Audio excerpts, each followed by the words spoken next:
Time now for your forewarned weather with Seth Sanders.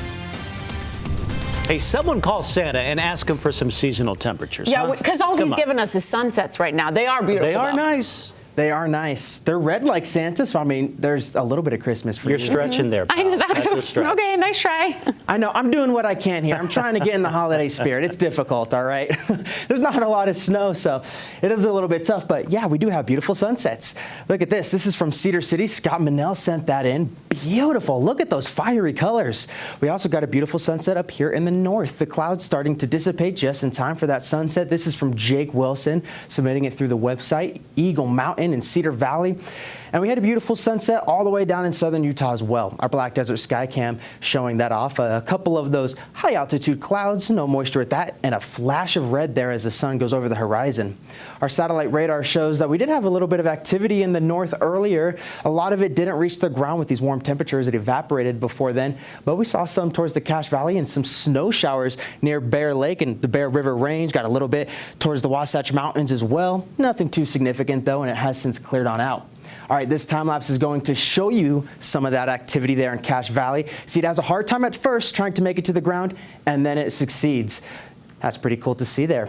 All right, temperatures right now are in the 40s and 30s across the state. A few 50s out there as well. 51 degrees in Milford. Milford is the warm spot right now, not St. George. St. George is at 47 degrees, as well as Cedar City. Up here in the north, we have 30s and 40s, 43 degrees here in Salt Lake, upper 30s and low 40s across the Wasatch Front. Now, we're not going to cool down much more. We have the cloud coverage, which is going to keep the heat near the surface, kind of acting as a lid so it can't escape into space.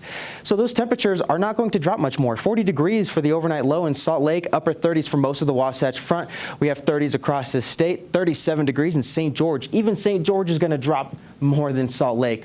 And we don't have an end in sight. It is going to stay warm. This is our high temperature trend. You see, on average, we're about 38 degrees along the Wasatch Front, but we are going to be running 10, 15, even 20 degrees above average for the foreseeable future. And St. George also going to be running well above average by about 10 degrees. Not quite as abnormally warm as it is in Salt Lake, but it's still going to be fairly mild out there with temperatures in the 60s. All right, let's talk moisture. Futurecast shows that we're going to start to get our first wave of moisture tomorrow, late morning and the early afternoon. Some moderate precipitation. We could get a little bit down towards Nephi as well, but it's mostly going to be I-80 north. And then as we get into the afternoon, we have that cold front pushing a little bit further. You start to notice a little more blue here on our futurecast. Those snow levels will drop as we get into Saturday morning. And then we do have some moisture pushing down towards the I-70 corridor in central Utah. Some heavy precipitation in some spots, but again, high snow levels there. And then we do have that lingering moisture for a little bit through Saturday afternoon. And then we get another push of moisture late Saturday night into Sunday morning. And that is just going to stay open. Just a fire hose of moisture going straight through the Great Basin and into the Beehive State. That cold front will move through afterwards, but it'll be a little bit dry by the time it reaches us. So unfortunately, it won't have a whole lot of moisture to tap into. All right, let's talk snow totals now. The Wasatch Back could get up to an inch, but some places may not see anything. The Heber Valley right there is what you're seeing. They may not get anything at all. It's mostly just going to be rain with snow mixed in there.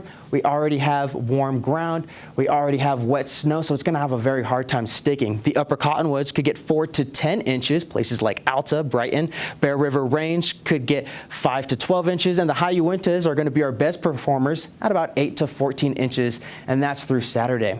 Our snow elevation is going to climb. As we get into tomorrow, it'll be about 6,000 feet, but then it climbs even higher by tomorrow afternoon. The Wasatch Back, not everywhere on the Wasatch Back. That's more like Park City. Heber City's at 6,500 feet, so by Saturday morning we could see it drop to that area, but it won't last long. It'll turn back to rain for the Heber Valley and other areas at 6,500 feet. And then by Sunday, it's going to be at 8,000 feet, meaning it's just going to be in the mountains. Even places like Park City will see straight rain. Here's the reason why. We have this high pressure in place. It's kind of kept the showers to the north for the most part. It's bringing us those above average temperatures, or one of the reasons we have the above average temperatures. It's going to start to break down a little bit, which will allow the atmospheric river to push into northern Utah as we get into Tuesday. And that is going to remain an open wave as we get all the way through the weekend into Sunday. And then Monday, high pressure starts to lift a little bit again, so the showers will lift a little bit. On Tuesday, we're looking at above average temperatures still, and not a whole lot of moisture. And then that Low pressure system starts to dig in a little bit deeper, bringing more rain to the Beehive State and the whole region, including southern Utah. As for tomorrow, southern Utah stays dry, while in the north we do have rain, a mix of rain and snow towards the Wasatch Back, and a mix of sun and clouds down in southern Utah. We could punch this in a little more and break it down. The Wasatch Front is going to be in the mid-50s, which is even warmer than it was today, while the Wasatch Back is in the mid-40s to low 50s. Central Utah will still see a couple showers, not quite as much as we have here in the north, though. And then southern Utah steers clear of it with temperatures in the upper 50s to low 60s. 62 degrees will be the high in St. George for tomorrow, and we stay in the 60s for the next few days. Blustery conditions. We finally start to see some moisture for Wednesday, with isolated showers becoming more widespread on Christmas with a high of 59 degrees. The Wasatch Front has isolated showers tomorrow, becoming scattered for your Saturday and Sunday. Windy conditions up here in the north, even windier than southern Utah. We get a little bit of a break on Tuesday, and then it revs right back up for the middle of the week. 53 degrees on Christmas, so it's going to be a wet Christmas, not a white Christmas.